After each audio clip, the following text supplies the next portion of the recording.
ये बताना, आखिरी बार तुमने YouTube के सर्च बॉक्स में कब सर्च करा था मुक्ति? बताना। तुम मुक्ति कभी नहीं सर्च करते हो? तुम्हें पता है ना तुम क्या सर्च करते हो? हमें भी पता है। गूगल पे तुमने आखिरी बार कब सर्च करा था? सत्य, मोक्ष, निर्वाण, वेदांत, दर्शन कब करा था? और जब तुम इन्हें सर्च ही नहीं करते तो ये वीडियोस तुम्हारी रिकमेंडेशन में आएंगे कैसे? बताओ मुझे, किसी की भी रिकमेंडेशन में कैसे आएंगे? तो फिर इन वीडियोस को आगे बढ़ाने का तरीका क्या होता है? सिर्फ एक तरीका होता है, इन्हें प्रमोट करो। हमें इन्हें प्रमोट इसलिए करना पड़ रहा है क्योंकि ये समाज बहुत गिरा हुआ है। यहाँ इस वीडियो को प्रमोट, बात तो सही है, एल्गोरिदम फेवर नहीं करता ये सब चीज़ों को, क्योंकि ये सब चीज़ लोग देखना ही नहीं चाहते हैं, लोग इंटरटेनमेंट देखना चाहते हैं। बात सही है, प्रमोट तो करना ही चाहिए। ना करूं तो ये कब्र में गर्क होके रह जाएगा, कोई इसे पूछने वाला नहीं होगा। जिस दिन तुम लोग इस लायक हो गए कि तुम्हें पता चल गया कि कौन सी सही बात है, कौन सा सही वीडियो है, उसको तुम अपने आप ही आगे बढ़ाना शुरू कर दो। उस दिन हमें प्रमोशन की जरूरत नहीं रहेगी। जब प्रमोशन की जरूरत नहीं रहेगी तो डोनेशन की भी नहीं रहेगी बाबा। पर आज डोनेशन की जरूरत है और जितनी हमें चाहिए उसकी 1/10 भी नहीं आती है। यहाँ पर लोगों की तनख्वाहें काट काट करके और खर्चे काट काट करके ये वीडियो तुम लोगों तक पहुंचाए जाते हैं।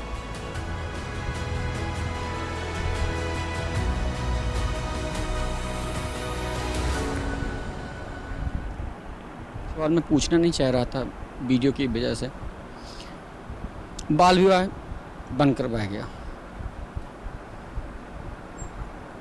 दहेज प्रथा को लेके अभी भी समाज वहीं खड़ा है। भाई इतना दुखी क्यों है?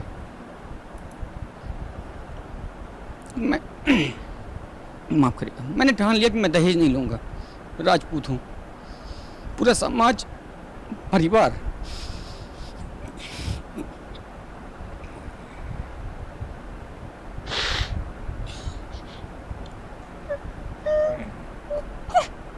ऐसे एक चीज़ हम तुमको बताना चाहेंगे, बगल वाले भाई साहब भी सिंपैथी दे रहे हैं।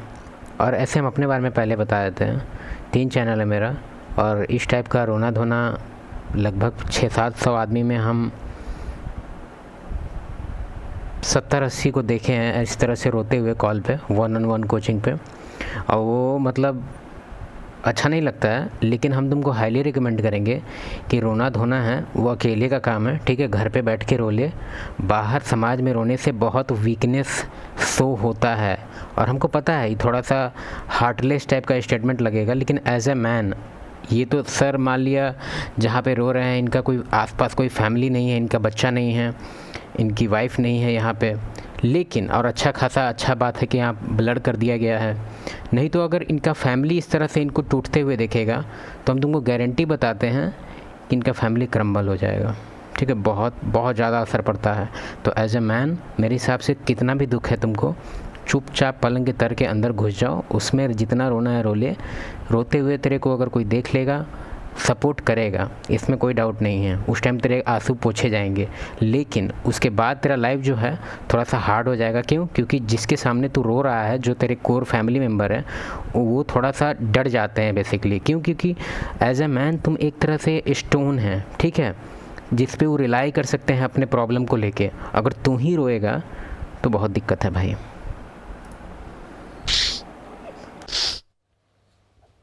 आज एक तरफ खड़ा है, मैं अपने वसूल के साथ खड़ा हूँ कि मैं दहेज नहीं लूँगा। हिम्मत हुई आपकी वीडियो देख के कि आपने भी दहेज के खिलाफ बोला। ये भी एक समाज की कुरीति है। राजा राम मोहन राय ने बाल विवाह बंद किया, बहुत सारी कुरीतियाँ खत्म हुई। ये कब खत्म होगी हमारे जीवन से? जब प्रेम आ जाएगा। परिवार, रिश्तेदार सब एक ही राग में गा रहे हैं और वो उसको सिद्ध भी कह रहे हैं कि नहीं ये सही है। मैं अकेले खड़ा हूँ और आप मेरे साथ हैं। जब प्रेम आ जाता है, चेतना आ जाती है, जिम्मेदारी आ जाती है, तो तुमसे ये करा ही नहीं जाएगा कि तुम किसी के साथ रहने के लिए या जीवन बिताने के लिए उससे पैसे मांगो। दहेज सीधे सीधे यही तो है। आप एक व्यक्ति से कह रहे हो मैं तुम्हारे साथ तब रहूँगा जब तुम मुझे पहले पैसे दोगे।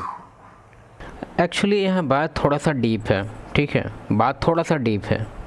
सब यहाँ बोलता है ना कि लड़का का क्वालिटी अच्छा होना चाहिए, लड़का नशा नहीं करना चाहिए, लड़का का अपब्रिंगिंग अच्छा होना चाहिए, लड़के के फैमिली अच्छे होने चाहिए। ये सब जो इतना भी फ़िल्टर है ना, वो फर्स्ट फ़िल्टर के बाद ये सब देखा जाता है। अभी आसपास में अभी एक शादी फिक्स हुआ है मेरे कज़न का, तो उसमें क्या देखा गया है पता है, जो कि यूनिवर्सल है, हर जगह देखा जाता है। नंबर 1 जो फ़िल्टर है वो है तुम्हारा कि क्या करता है वो, कितना औकात है उसका। उसके बाद सेकंड में फेस आता है, समझ रहा है। अगर फेस एवरेज हो तो चलेगा, एकदम बिलो एवरेज हो तो थोड़ा बहुत छाटा फाटी चल सकता है, लेकिन फेस को सेकंड प्रायोरिटी पे रखा गया है। तो मॉगर वगैरह जो तुम लोग जॉ लाइन ढूंढ रहा है, थोड़ा कम, थोड़ा आराम से थोड़ा, ठीक है। थर्ड फ़िल्टर क्या है, थर्ड फ़िल्टर में आते हैं कि अब वो नशा करता है कि नहीं। ये भी एक पावरफुल फ़िल्टर है, ऐसा नहीं है कि अगर वो पूरी तरह से नशेड़ी होगा तो वो उसको मतलब शादी कर लिया जाएगा। लेकिन तुम बात समझो, बात यहाँ पे क्या है, पहले औकात देखा जा रहा है लड़के का। तुमको 2 एग्जाम्पल देते हैं और तुम हमको बताओ कि तुम किससे अपनी बेटी का शादी करेगा।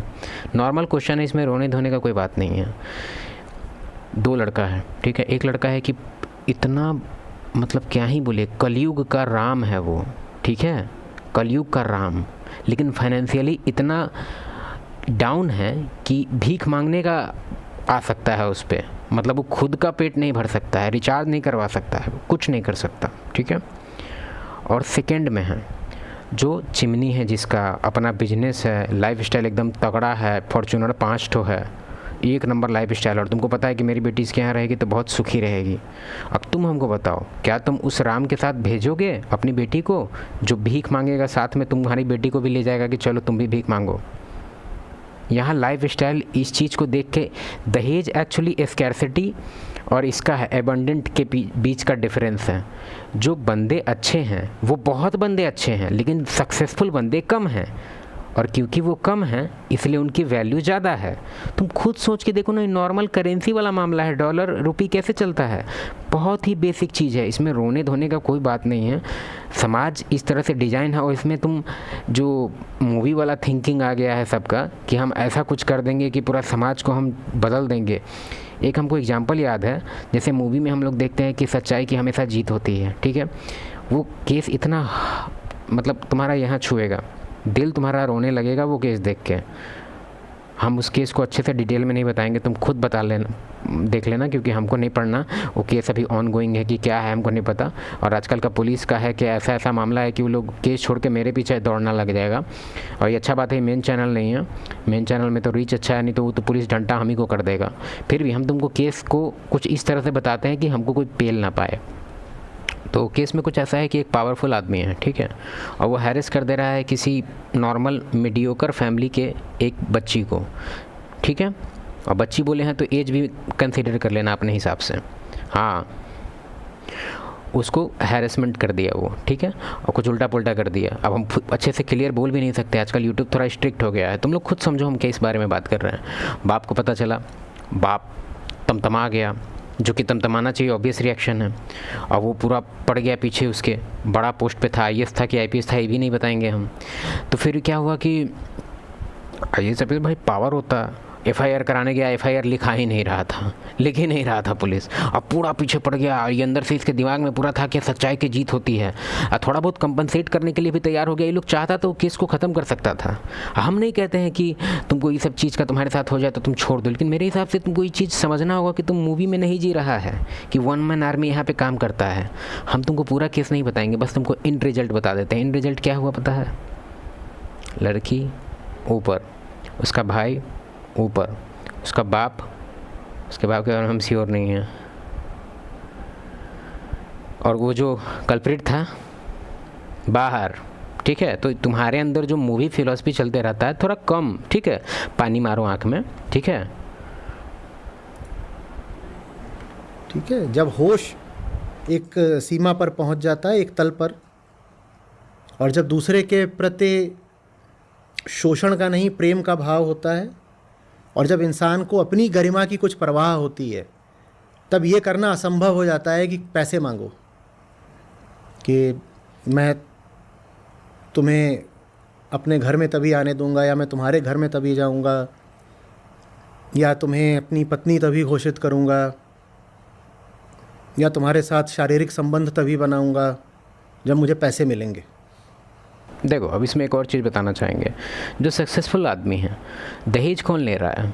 बेरोजगार दहेज नहीं ले सकता है, एलिजिबल ही नहीं है। वो दहेज नहीं भी लेगा तो भी उसका शादी नहीं होगा। तुमको पता है ना ये बात? करके दिखाओ हमको शादी, या फिर कोई एग्जांपल हमको दिखाओ कि वो कुछ नहीं करता है और उसका शादी हो गया।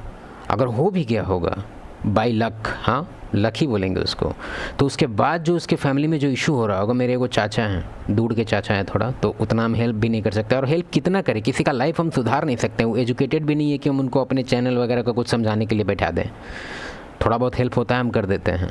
फिर भी उनका क्या इशू चल रहा है पता है? 2 साल पहले उनका शादी हुआ है।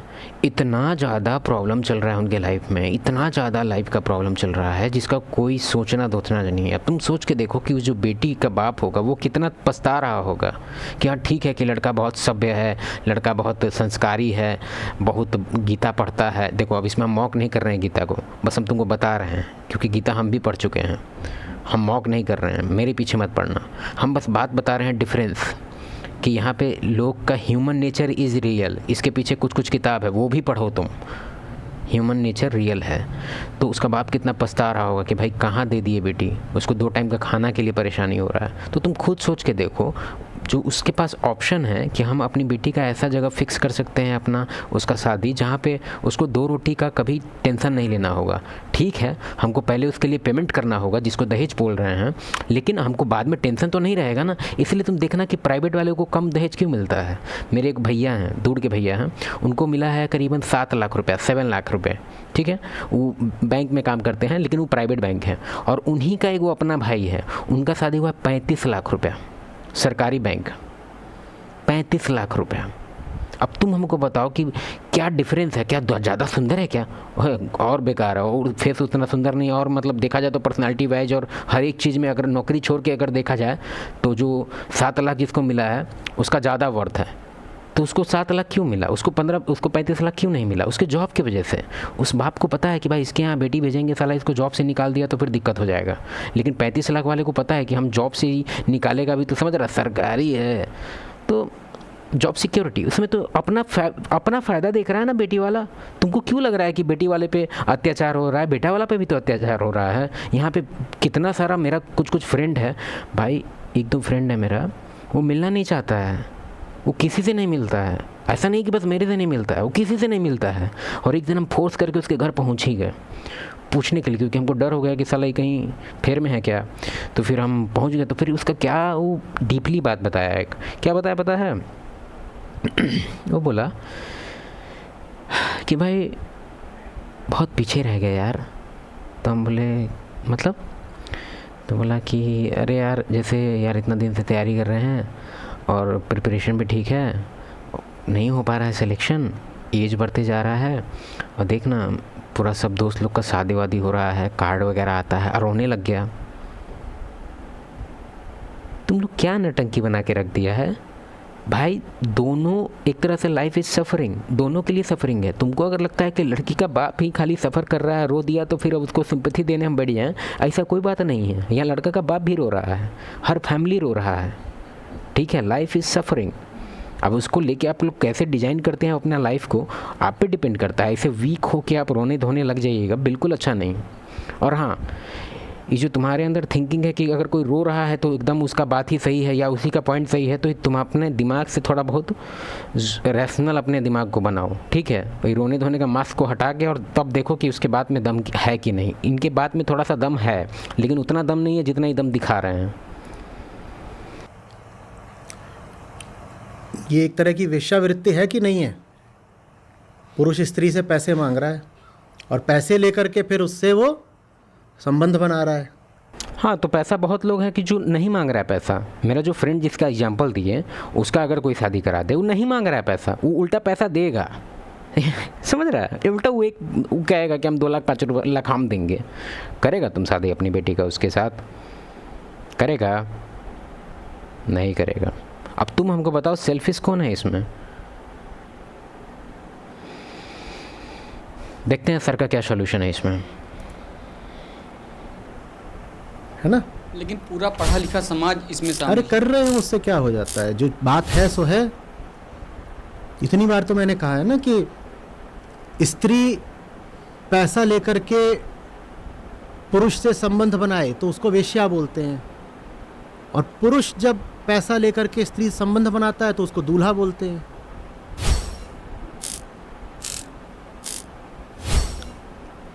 फिलहाल मैं अपने उसूलों के साथ ही खड़ा हूँ और मैंने और हाँ, वसूल के जो अभी हम बात है, ये सब मूवी का डायलॉग है, ठीक है। वसूल पे तुम लोग खड़ा मत होना ज़्यादा, उतना ही खड़ा होना जितना में तुम देखना कि मेरा लाइफ डिस्ट्रॉय तो नहीं हो रहा है या मेरे फैमिली इससे इफेक्ट तो नहीं हो रहा है। जिसका एग्जांपल दिए थे हम स्टार्टिंग में, IAS IPS वाला, वो वसूल की वजह से ही उसके बाबूजी की वजह से सब कुछ हुआ ये सब।